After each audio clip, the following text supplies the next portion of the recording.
പരിശുദ്ധാത്മാവേ എന്നിൽ വന്നു നിറയണമേ. പരിശുദ്ധാത്മാവേ കൃപ ചൊരിയണമേ. പരിശുദ്ധാത്മാവേ ശക്തി പകരണമേ. പരിശുദ്ധാത്മാവേ കൃപ ചൊരിയണമേ. പരിശുദ്ധാത്മാവേ ശക്തി പകരണമേ. പരിശുദ്ധ പരമ ദിവ്യകാരുടെ നാഥനായ ഈശോയ്ക്ക് നേരവും ആരാധനയും സ്തുതിയും പുകഴ്ചയും ഉണ്ടായിരിക്കട്ടെ. ഞങ്ങൾ ഓരോരുത്തരെയും ഈ സ്നേഹത്തിൽ വിളിച്ചുകൂട്ടിയ പരിശുദ്ധ പരമ ദിവ്യകാരുടെ നാഥനായ ഈശോയ്ക്ക് നേരവും ആരാധനയും സ്തുതിയും പുകഴ്ചയും ഉണ്ടായിരിക്കട്ടെ. അവിടുത്തെ സ്നേഹത്താൽ ഞങ്ങൾ ഓരോരുത്തരെയും അവിടുത്തെ സ്നേഹത്തിലേക്ക് ക്ഷണിക്കുന്ന പരിശുദ്ധ പരമ ദിവ്യകാരുടെ നാഥനായ ഈശോയ്ക്ക് നേരവും ആരാധനയും സ്തുതിയും പുകഴ്ചയും ഉണ്ടായിരിക്കട്ടെ. ഇരുവരുളക്കിയുടെ ചുറ്റും അവിടത്തോടുള്ള സ്നേഹത്താൽ ചേർത്ത് നിൽക്കുന്ന നമ്മുടെ ഓരോരുത്തരുടെ ഹൃദയങ്ങളെ ഒരു സന്നിധിയിലേക്ക് നമുക്ക് ചേർത്ത് വയ്ക്കാം. എത്രത്തോളം ഈ ഒരു സ്നേഹത്തിൽ നമ്മൾ ഓരോരുത്തരെയും അനുഗ്രഹിക്കുന്ന ഒരു നാഥൻ്റെ സാന്നിധ്യത്തിലാണ് നമ്മൾ ഓരോരുത്തരും. വളരെ പ്രത്യേകമായിട്ട് ഒരു നിമിഷം നമ്മൾ ഓരോരുത്തരും അവിടുത്തെ സ്നേഹത്തോടുള്ള നന്ദി അർപ്പിക്കാൻ വേണ്ടിയിട്ട് അവിടുത്തെ സന്നിധിയിലായിരിക്കുമ്പോൾ ഏറ്റവും കൂടുതൽ തിരിച്ചറിയേണ്ട ഒരു കാര്യം, നമ്മളെ എന്നും അവിടുന്ന് അനുഗ്രഹിക്കുന്നുവെന്നതാണ്. ഒരിക്കൽ പോലും കൈവിടാതെ ഈ സ്നേഹത്തിൽ നമ്മൾ ഓരോരുത്തരെയും ചേർത്ത് പിടിക്കുന്നുണ്ട്. പൂർണ്ണമായ ബോധത്തിൽ നമുക്ക് ഓരോരുത്തർക്കുമായിരിക്കാം. നമ്മൾ നീ ഒരാൾക്കാരേക്ക് മുമ്പിലായിരിക്കുമ്പോൾ അവിടുത്തെ മുഖം കാണാനുള്ളൊരു ഭാഗ്യം ലഭിച്ചവരാണ് നമ്മൾ ഓരോരുത്തരും.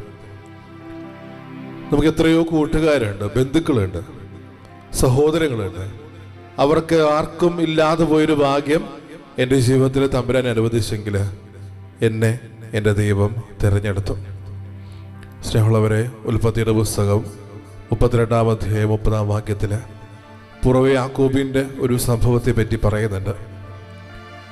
പൂർവ്വ യാക്കോബിൻ്റെ ജീവിതത്തിൽ അത്രത്തോളം ബുദ്ധിമുട്ടോടുകൂടി അവർ കരയ്ക്കപ്പുറം എത്തിക്കഴിയുമ്പോൾ ദൈവത്തെ ഞാൻ മുഖാമുഖം കണ്ടു എന്ന് പറഞ്ഞ് ആ സ്ഥലത്തിന് യാക്കോബ് ഇട്ട പേരാണ് പെനുവേൽ.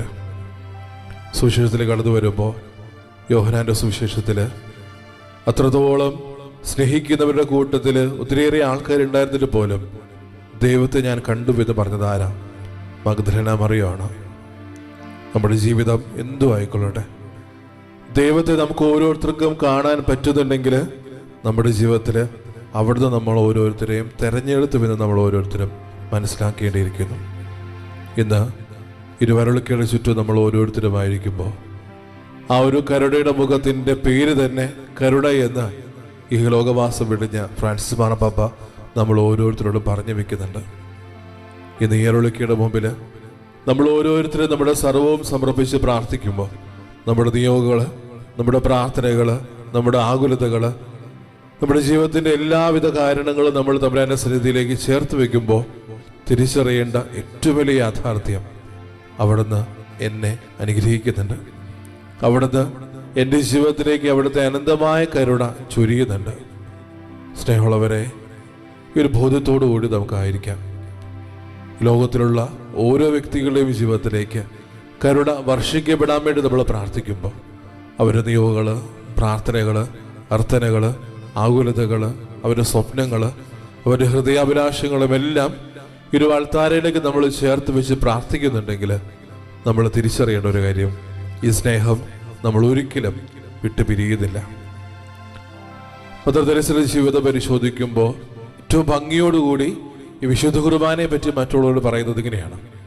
സ്നേഹമുള്ളവരെ, വിരിമാറഴക് കുരിശിൽ കിടന്നുകൊണ്ട് തമ്പുരാൻ നമ്മളോട് ആവർത്തിച്ചത്, മകനെ മകളെ ഞാൻ നിന്നെ സ്നേഹിക്കുന്നു. ആ ഒരു പീഡനങ്ങളും സഹനങ്ങളും ഏറ്റുവാങ്ങുമ്പോഴും മരണത്തോട് മല്ലടിച്ചു കിടക്കുമ്പോഴും ആ വിലാപുറം തുറക്കുമ്പോഴും തമ്പുരാൻ ഓരോരുത്തരോടും ആവർത്തിച്ചത്, ഞാൻ നിന്നെ സ്നേഹിക്കുന്നുവെന്നാണ്. ഇന്ന് വിശുദ്ധ കുർബാന സ്ഥാപനത്തിന് ശേഷം തിരുവോസ്തിയുടെ രൂപത്തിൽ നമ്മുടെ ഓരോരുത്തരുടെ ഹൃദയത്തിലേക്ക് കടന്നു വരുമ്പോൾ തമ്പുരാൻ ആവർത്തിക്കുന്നത്, മകനെ മകളെ ഞാൻ നിന്നെ സ്നേഹിക്കുന്നു. ഇന്ന് ഇരു കൂട്ടായ്മയിൽ നമ്മൾ ഓരോരുത്തരും ഒരുമിച്ച് വരുമ്പോൾ ഭൂമിയുടെ പല അതിർത്തി വരുമ്പോളിരുന്ന് ഇരു തിരുവോസ്തിയിലേക്ക് ഉറ്റുനോക്കിക്കൊണ്ട് അവരെ പോലെ ഞാനും പ്രകാശിതരായത് നമ്മൾ ഓരോരുത്തരും ഏറ്റുപറയുമ്പോൾ തിരിച്ചറിയേണ്ട ഒരു കാര്യം, ഈ സ്നേഹം ഒരിക്കൽ പോലും എന്നെ വെറുക്കുന്നില്ല. വിലാപങ്ങളുടെ പുസ്തകത്തിൽ 3-ാം അധ്യായം 1-ാം വാക്യത്തിൽ നമ്മൾ വായിക്കുന്നത് ഇങ്ങനെയാണ്: അവിടുത്തെ സ്നേഹം ഒരിക്കൽ പോലും അസ്തമിക്കുന്നില്ല, അത് അനന്തമാണ്. നമ്മുടെ ജീവിതം പലപ്പോഴും പരിശോധിക്കുമ്പോൾ നമുക്കും വേദനകളുണ്ട്, സങ്കടങ്ങളുണ്ട്, ആകുലതകളുണ്ട്. നമ്മുടേതായിട്ടുള്ള താഴ്ചകളും ഉയർച്ചകളും പോരായ്മകളും വെല്ലുവിളികളും ഒക്കെ ഉള്ളവരാണ്. പലപ്പോഴും ദൈവസന്നിധിയിൽ എത്തുമ്പോൾ പരിഭവത്തോടും വേദനയോടും കൂടി തമ്പുരാനോട് മല്ലിടുമ്പോഴും ഈ പൂർവ്വ യാക്കോബിനെ പോലെ നമ്മുടെ ജീവിതത്തിലും എന്നെ ഒന്ന് അനുഗ്രഹിക്കണമെന്ന് പലപ്പോഴും നമ്മൾ പറഞ്ഞ് പ്രാർത്ഥിക്കുമ്പോഴും മല്ലിടുമ്പോഴും എന്നെ അനുഗ്രഹിച്ചിട്ടേ പോകാവൂ എന്നുള്ളൊരു വിശുദ്ധമായ പിടിവാശി പലപ്പോഴും നമ്മുടെ ജീവിതത്തിലും നമ്മളും സൂക്ഷിച്ചു വെക്കുന്നുണ്ട്. അവിടെയൊക്കെ തമ്പുരാൻ പ്രദാനം ചെയ്തത് അവിടുത്തെ മുഖം കാണാനാണ്. ഫ്രാൻസിസ് മാർപ്പാപ്പ പറയുന്ന പോലെ, ഞാൻ വിശ്വസിക്കുകയും കരുതുകയും സ്നേഹിക്കുകയും ചെയ്ത ആ ദൈവത്തിൻ്റെ മുഖം കരുണയാണ്.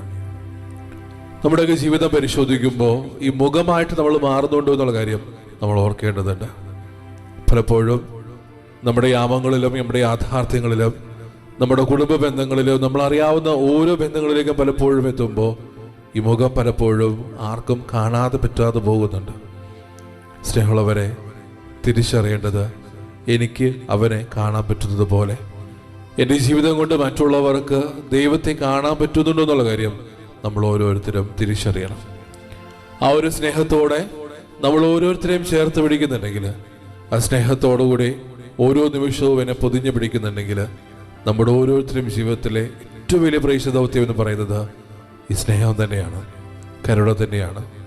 പൗലോസ്ലീഹയുടെ ജീവിതം പരിശോധിക്കുമ്പോൾ ഏറ്റവും ഭംഗിയായിട്ട് പറയുന്നൊരു കാര്യമുണ്ട്: എൻ്റെ ജീവിതത്തിലെ ഏറ്റവും വലിയ പ്രേക്ഷിത യാത്ര എന്ന് പറയുന്നത് മറ്റുള്ളവരോട് അവനെ പറ്റി പറഞ്ഞു കൊടുക്കുക എന്നതാണ്.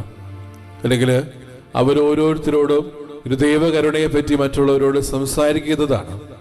നമ്മുടെ ജീവിതം പലപ്പോഴും പരിശോധിക്കുമ്പോൾ ഇത്രത്തോളം യാമങ്ങളിലും വേദനകളിലൂടെ കടന്നു പോയിട്ട് പലപ്പോഴും നമുക്ക് നമ്മുടെ ജീവിതത്തിൻ്റെ യഥാർത്ഥമായൊരു പ്രേക്ഷിത ദൗത്യം പൂർത്തിയാക്കാൻ പറ്റാതെ പോകുന്നുണ്ട്. ഇന്ന് ഇരുവരളിക്കയുടെ ചുറ്റും നമ്മൾ ഓരോരുത്തരും അണയുമ്പോൾ കൃതജ്ഞതയോടുകൂടി നമ്മുടെ ദൈവവും പ്രാർത്ഥനകളും എല്ലാം ചേർത്ത് വെച്ച് നമ്മളും പ്രാർത്ഥിക്കുമ്പോൾ, സ്നേഹമുള്ളവരെ, ഓർക്കേണ്ട ഒരു കാര്യം, ഭൂമിയിൽ എത്രയോ പേര് അവൻ്റെ കരുണ ആഗ്രഹിച്ച് പ്രാർത്ഥിക്കുന്നുണ്ട്. ഒരു നിമിഷത്തിൽ പലപ്പോഴും സുവിശേഷം പരിശോധിക്കുമ്പോൾ തിരിച്ചറിയുന്നൊരു കാര്യമുണ്ട്: ഓരോ വിശുദ്ധ കുർബാന എന്ന് പറയുന്നതും സ്വർഗം നമുക്ക് ഓരോരുത്തർക്കും വേണ്ടി തുറക്കപ്പെട്ട നിമിഷമാണ്. ഇത്രത്തോളം എന്നെ കരുണയോടുകൂടി തമ്പുരാൻ അനുഗ്രഹിക്കുന്നുണ്ടെങ്കിൽ നമ്മൾ ഓർക്കേണ്ട ഒരു കാര്യം, ഈ സ്വർഗം തുറക്കപ്പെട്ട നിമിഷത്തിൽ എനിക്ക് അവിടുത്തെ കാണാൻ പറ്റുന്നുണ്ടോ? അല്ലെങ്കിൽ എന്നെ തന്നെ തമ്പുരാനെ വിട്ടുകൊടുത്ത് പ്രാർത്ഥിക്കാൻ പറ്റുന്നുണ്ടോ? എന്നോട് പ്രാർത്ഥനാ സഹായം ചോദിച്ചിട്ടുള്ള എല്ലാവരെയും തമ്പുരാന്റെ സന്നിധിയിലേക്ക് എനിക്ക് ചേർത്ത് പിടിക്കാൻ പറ്റുന്നുണ്ടോ? ഉൽപ്പത്തി പുസ്തകത്തിൽ പൂർവ്വ യാക്കോബ് പറഞ്ഞതുപോലെ തന്നെ ഞാൻ അവിടുത്തെ മുഖം ദർശിച്ചു. സ്നേഹമുള്ളവരെ, ആ ഒരു ഇടത്തിന് പെനുവേൽ എന്ന് പേരിടുന്നുണ്ടെങ്കിൽ നമ്മുടെ ജീവിതം പലപ്പോഴും പരിശോധിക്കുമ്പോൾ നമ്മൾ ഓരോരുത്തരും ദിവ്യകാരുടെ നാഥനെ കണ്ട് മടങ്ങുമ്പോൾ ഇപ്പോഴും തിരിച്ചറിയേണ്ട ഒരു കാര്യം, ആ ഒരു സ്ഥലത്തെ, ആ ഒരു പ്രദേശത്തെ എനിക്കും ഒരു പെനുവലാക്കി മാറ്റാൻ പറ്റുന്നുണ്ടോ? ഞാൻ ദൈവത്തെ മുഖാം കണ്ട, അല്ലെങ്കിൽ എൻ്റെ ദൈവത്തെ ഞാൻ മുഖാമുഖം കണ്ട് ആ ഒരു നിമിഷത്തിൽ ഒരു പെനുവെന്ന് രേഖപ്പെടുത്താനെന്ന രീതിയിൽ എൻ്റെ ജീവിതത്തിലെ യാമങ്ങൾ പലപ്പോഴും രൂപാന്തരപ്പെട്ടിട്ടുണ്ടോ എന്നുള്ള കാര്യം നമ്മൾ ഓരോരുത്തരും തിരിച്ചറിയണം. സ്നേഹമുള്ളവരെ, ഭൂമിയിലുള്ള എത്രയോ വ്യക്തികൾ അവരുടെ അർത്ഥനകളും യാചനകളും പ്രാർത്ഥനകളൊക്കെ ചേർത്ത് വയ്ക്കുമ്പോഴും പറയുന്നത്, ദാവീദിന്റെ പുത്ര, ഞങ്ങൾ ഓരോരുത്തരോടും കരുണ തോന്നണമേ. നമ്മുടെ ജീവിതത്തിൽ പലപ്പോഴും പല യാഥാർത്ഥ്യങ്ങളുണ്ട്. നമ്മുടെ ജീവിതത്തിൽ പലപ്പോഴും താഴ്ചകളും ഉയർച്ചകളും പോരായ്മകളും വെല്ലുവിളികളും എല്ലാം ഉണ്ട്. പക്ഷേ അവിടെയൊക്കെ തിരിച്ചറിയേണ്ട ഒരു കാര്യം, അവൻ എന്നെ ഇന്നും സ്നേഹിക്കുന്നതാണ്. ഒരു കലർപ്പില്ലാതെ, ഒരു വെറുപ്പില്ലാതെ ഇന്നും ഈ സ്നേഹം എന്നെ പിന്തുടരുന്നുണ്ട്. ആ ഒരു തിരിച്ചറിവിലേക്ക് നമ്മൾ ഓരോരുത്തരെയും ചേർത്ത് വയ്ക്കാം. ഈ സ്നേഹബോധത്തിൽ നമ്മുടെ ജീവിതങ്ങളെല്ലാം തമ്പുരാന്റെ കൈകളിലേക്ക് നമുക്ക് വിട്ടുകൊടുക്കാം. എത്രത്തോളം നമ്മൾ ഓരോരുത്തരും അവിടുന്ന് സ്നേഹിക്കുന്നുണ്ട്, എത്രത്തോളം ഈ ഒരു സ്നേഹം നമ്മൾ ഓരോരുത്തരെയും പിന്തുടരുന്നുണ്ട്. പക്ഷേ നമ്മുടെ ജീവിതത്തിൽ ഈ ഒരു പൂർവ്വ യാക്കോബിന്റെ അനുഭവം പോലെ, ആ ഒരു സാക്ഷ്യം പോലെ നമുക്ക് ഓരോരുത്തർക്കും അവകാശപ്പെടാൻ പറ്റുന്നുണ്ടോ? എനിക്ക് അവൻ്റെ മുഖം കാണാൻ പറ്റി, അല്ലെങ്കിൽ ഞാൻ എൻ്റെ ദൈവത്തെ മുഖാമുഖം ദർശിച്ചു. അതൊരു അനുഭവം മാത്രമല്ല, അതിനപ്പുറത്തോട്ട് ഒരു സാക്ഷ്യവും ഒരു വിളിയുമായിരുന്നു. തൻ്റെ ജീവിതമായിട്ട് ബന്ധപ്പെട്ടെടുക്കുന്ന ഓരോ വ്യക്തികൾക്കും അവർ മറ്റൊരു ഇസ്രായേലായി മാറുമെന്നുള്ള പൂർണ്ണമായ ബോധ്യത്തോടു കൂടി അവർക്ക് ഓരോരുത്തർക്കും ഒരു പെരുവലിൻ്റെ അനുഭവം അവരുടെ ജീവിതത്തിലൂടെ അവർ ഓരോരുത്തരും കൊടുക്കുന്നുണ്ട്. സ്നേഹമുള്ളവരെ, ഈശോയുടെ മുമ്പിൽ നമ്മൾ ഓരോരുത്തരുമായിരിക്കുമ്പോൾ ഓർക്കുക, നമ്മുടെ ജീവിതത്തിൽ ഒരു അത്ഭുതവും സംഭവിച്ചിട്ടുണ്ടെങ്കിൽ ഈ വിശുദ്ധ കുർബാനയാണ് എൻ്റെ ജീവിതത്തിലെ ഏറ്റവും വലിയ അത്ഭുതം. കാരണം അത്രത്തോളം പീഡനങ്ങളും സഹനങ്ങളും ഏറ്റുവാങ്ങിയിട്ടും ഒരു തൂവെള്ള ഓസിയോളം ചെറുതായി നമ്മൾ ഓരോരുത്തരെയും അവൻ കാണാൻ വരുന്നുണ്ടെങ്കിൽ, നമ്മൾ ഓരോരുത്തരെയും ഈ സ്നേഹത്തിലേക്ക് ക്ഷണിക്കാൻ നമ്മൾ ഓരോരുത്തരെയും ചേർത്ത് പിടിക്കുന്നുണ്ടെങ്കിൽ തിരിച്ചറിയേണ്ട ഒരു കാര്യം, ഭൂമിയിൽ ഇത്രത്തോളം വലിയ ഒരു അത്ഭുതവും നമുക്ക് കാണാനില്ല.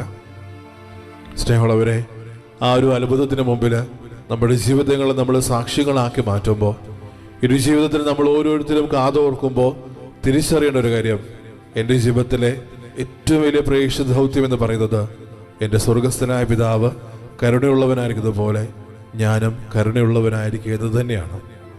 ഇതൊരു വിളിക്കപ്പുറം നമ്മുടെ ജീവിതത്തിൽ നമ്മൾ ഏറ്റെടുക്കേണ്ട ഒരു ദൗത്യം തന്നെയാണ്. ഏതൊരു സാഹചര്യത്തിലായിക്കൊള്ളട്ടെ, നമ്മൾ കണ്ടുമുട്ടുന്ന വ്യക്തികളാരുമായിക്കൊള്ളട്ടെ, അവരോരോരുത്തരെയും ജീവിതത്തിലേക്ക് അവരോരോരുത്തരെയും കരുണയോടുകൂടി ചേർത്ത് പിടിക്കാൻ നമ്മൾ ഓരോരുത്തരും കടപ്പെട്ടവരാണ്. സമരിയാക്കാരുടെ ഉപമ നമ്മൾ പരിശോധിക്കുമ്പോൾ, നിയമജ്ഞാനം അല്ലെങ്കിൽ ദൈവത്തെ അത്രത്തോളം അറിയുന്ന ഒരു വ്യക്തി ചോദിക്കുന്നൊരു കാര്യമുണ്ട്, ആരാണ് എൻ്റെ അയൽക്കാരൻ? ആ ഒരു ചോദ്യത്തിന് തമ്പുരാൻ കൊടുക്കുന്നതും മറ്റൊരു ചോദ്യമാണ്. ആ ഒരു സാഹചര്യത്തിൽ ആ ഒരു വ്യക്തിയോട് അല്ലെങ്കിൽ അവരുടെ ജീവിതത്തിൽ ആരായിരുന്നു അവന് യഥാർത്ഥത്തിൽ ഒരു അയൽക്കാരെന്ന് ചോദിക്കുമ്പോൾ ഒന്നടങ്കം ഓരോ വ്യക്തികളും പറയുന്നുണ്ട്, അവനോട് കരുണ കാണിച്ചവരെന്ന്. നമ്മുടെ ജീവിതവും പരിശോധിക്കുമ്പോൾ ഈ ഒരു അവകാശവാദം നമ്മുടെ ജീവിതത്തിൽ നിന്ന് നമുക്ക് കൊടുക്കാൻ പറ്റുന്നുണ്ടോ എന്നുള്ള കാര്യം നമ്മൾ ഓരോരുത്തരും ഓർക്കണം. ഞാൻ ആർക്കെങ്കിലും ഒരു നല്ല അയൽക്കാരനായിട്ട് മാറിയിട്ടുണ്ടോ? അല്ലെങ്കിൽ എൻ്റെ ജീവിതം കൊണ്ടും എൻ്റെ ദൗത്യം കൊണ്ടും എൻ്റെ ജീവിതത്തിൽ ഞാൻ ആർക്കെങ്കിലും ഒരു നല്ല അയൽക്കാരനായിട്ട് മാറിയിട്ടുണ്ടോ? അല്ലെങ്കിൽ ഞാൻ ആരോടെങ്കിലും പൂർണ്ണമായി കരുണയോടുകൂടി വർത്തിച്ചിട്ടുണ്ടോ? ഈ ഒരു നിമിഷം, ഒരു സ്നേഹം നമ്മുടെ ജീവിതത്തിലേക്ക് ചൊരിയപ്പെടുന്ന നിമിഷം, അർപ്പിക്കപ്പെടുന്ന എല്ലാ നിയോഗങ്ങളും പ്രാർത്ഥനകളും ദൈവസന്നിധിയിലേക്ക് നമുക്ക് ചേർത്ത് വയ്ക്കാം. വിശുദ്ധിയോടെ വിശ്വാസത്തോടെ ഒരു കരുണയുടെ ശുഭമാല നമ്മൾ ചൊല്ലി പ്രാർത്ഥിക്കുമ്പോൾ നമ്മുടെ നിയോഗങ്ങളും പ്രാർത്ഥനകളോടൊപ്പം തന്നെ ഭൂമിയിലുള്ള ഓരോ വ്യക്തികളുടെയും ജീവിതത്തിലേക്ക് അവിടുത്തെ അനന്തമായ കരുണ വർഷിക്കപ്പെടാൻ വേണ്ടി നമുക്ക് ആഗ്രഹിച്ച് പ്രാർത്ഥിക്കാം. ദൈവത്തിന് നന്ദി പറഞ്ഞുകൊണ്ട് കരങ്ങൾ ഉയർത്തി കർത്താവിനെ സ്തുതിച്ചുകൊണ്ട് ദിവ്യകാരുണ്യത്തിൻ്റെ ആശീർവാദം നമുക്ക് സ്വീകരിക്കാം. Hallelujah, hallelujah. കർത്താവെ, ഞങ്ങളെ അനുഗ്രഹിക്കണമേ.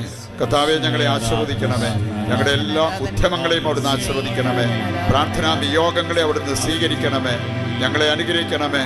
ലോകം മുഴുവനെയും അനുഗ്രഹിക്കണമേ എന്ന് പ്രാർത്ഥിക്കുന്നു. Hallelujah, hallelujah, hallelujah, hallelujah. യേശുവേ നന്ദി, യേശുവേ നന്ദി, യേശുവേ ആരാധന, യേശുവേ ആരാധന, യേശുവേ നന്ദി, യേശുവേ നന്ദി. Hallelujah, hallelujah, hallelujah. കർത്താവേ നന്ദി, നന്ദി, നന്ദി. യേശുവേ നന്ദി, യേശുവേ ആരാധന, യേശുവേ നന്ദി, യേശുവേ നന്ദി, യേശുവേ നന്ദി. പരിശുദ്ധ പരമമാം ദിവ്യകാരുണ്യമേ, എന്നുമെന്നും അങ്ങേക്കാരാധന. പരിശുദ്ധ പരമമാം ദിവ്യകാരുണ്യമേ, എന്നുമെന്നും അങ്ങേക്കാരാധന.